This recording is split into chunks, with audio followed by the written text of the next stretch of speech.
Lecture du livre de la Genèse. En ces jours-là, le Seigneur dit à Abram : « Quitte ton pays, ta parenté et la maison de ton père, et va vers le pays que je te montrerai. Je ferai de toi une grande nation, je te bénirai, je rendrai grand ton nom, et tu deviendras une bénédiction. Je bénirai ceux qui te béniront, celui qui te maudira, je le réprouverai. En toi seront bénies toutes les familles de la terre. » Abram s'en alla, comme le Seigneur le lui avait dit, et Lot s'en alla avec lui. Que ton amour, Seigneur, soit sur nous, comme notre espoir est en toi. Oui, elle est droite la parole du Seigneur. Il est fidèle en tout ce qu'il fait.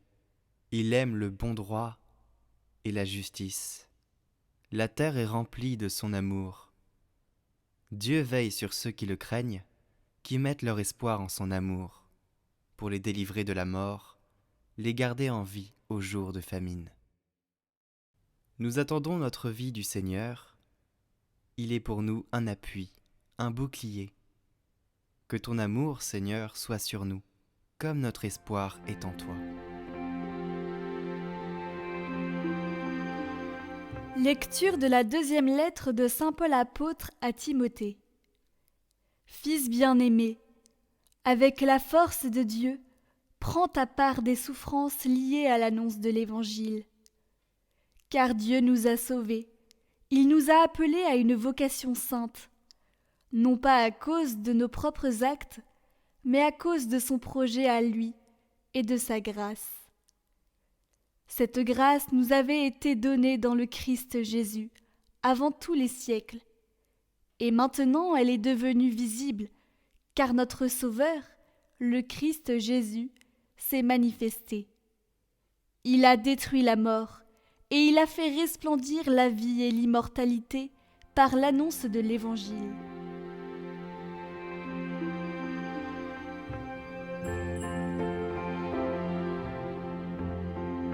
Évangile de Jésus-Christ selon saint Matthieu. En ce temps-là, Jésus prit avec lui Pierre, Jacques et Jean, son frère, et il les emmena à l'écart sur une haute montagne. Il fut transfiguré devant eux. Son visage devint brillant comme le soleil, et ses vêtements blancs comme la lumière. Voici que leur apparurent Moïse et Élie qui s'entretenaient avec lui. Pierre alors prit la parole et dit à Jésus : « Seigneur, il est bon que nous soyons ici.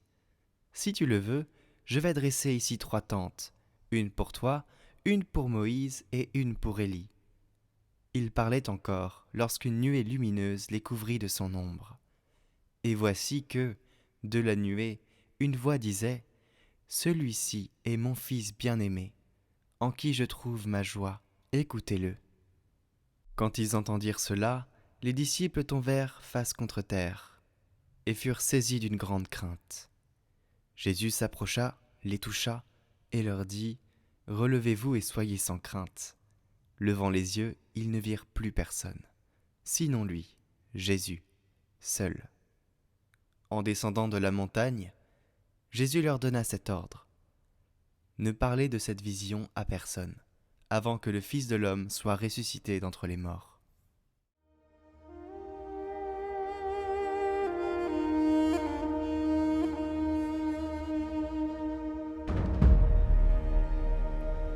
En ce 2e dimanche de Carême, Jésus se révèle une fois encore à certains de ses disciples pour renforcer leur foi. Et comme à son baptême, la voix du Père s'élève pour leur réaffirmer qu'ils ne se sont pas trompés. Celui qu'ils suivent est réellement le Fils de Dieu. Nous voyons bien que la transfiguration est une manifestation très importante. Ce sont les 3 disciples qui devront être témoins de son agonie à Gethsémani, qui ont été choisis pour l'accompagner sur la montagne. Le Christ voulait sans doute les préparer à affronter l'heure de son agonie. Il entrera dans sa gloire après la croix. Ils pourront, au moment grave, fuir et laisser le maître seul. Mais ils n'oublieront jamais cette scène où le ciel a communiqué avec la terre et où le Père témoigne en faveur de son Fils. Il est donc important de se souvenir de ces moments où nous avons senti la présence de Dieu dans nos vies et de pouvoir se dire, dans nos moments de détresse, « Il ne me quitte jamais ». En ce temps de carême, approchons-nous un peu plus de Dieu pour faire son expérience afin de tenir dans les épreuves et attendre patiemment la victoire de la vie sur la mort. En ce temps de carême, posons des actes qui puissent mener à la transfiguration des âmes de nos frères et sœurs.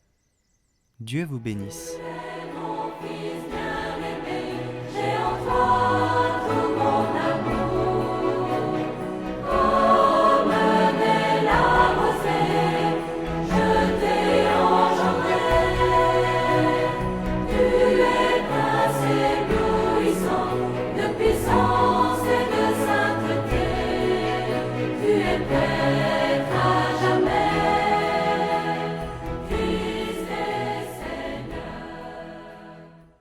Prions pour toutes les intentions de cette semaine.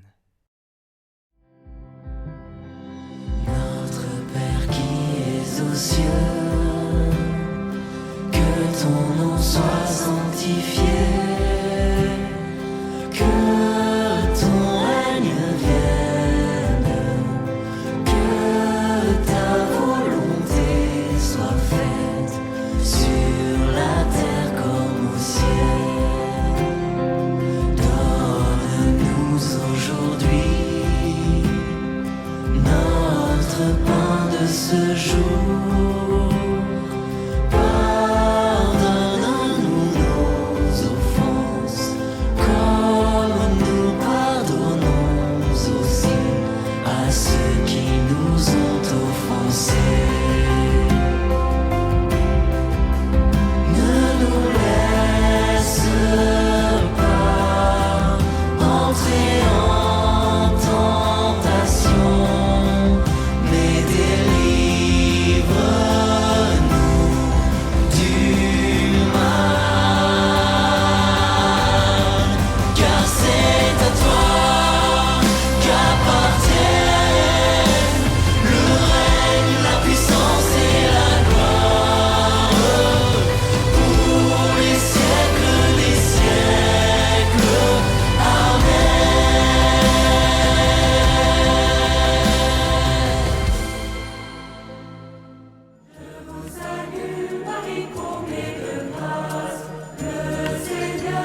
Chaque soir, je me souviendrai des personnes que j'ai rencontrées aujourd'hui, et je me demanderai si, en toute vérité, je les ai regardées, ou si je leur ai parlé comme j'aurais regardé Jésus, ou comme je lui aurais parlé.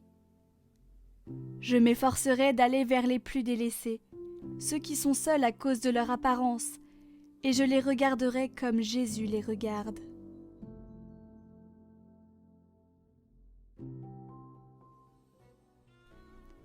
Ô Jésus, je cherche ton visage, ne détourne pas ta face de moi.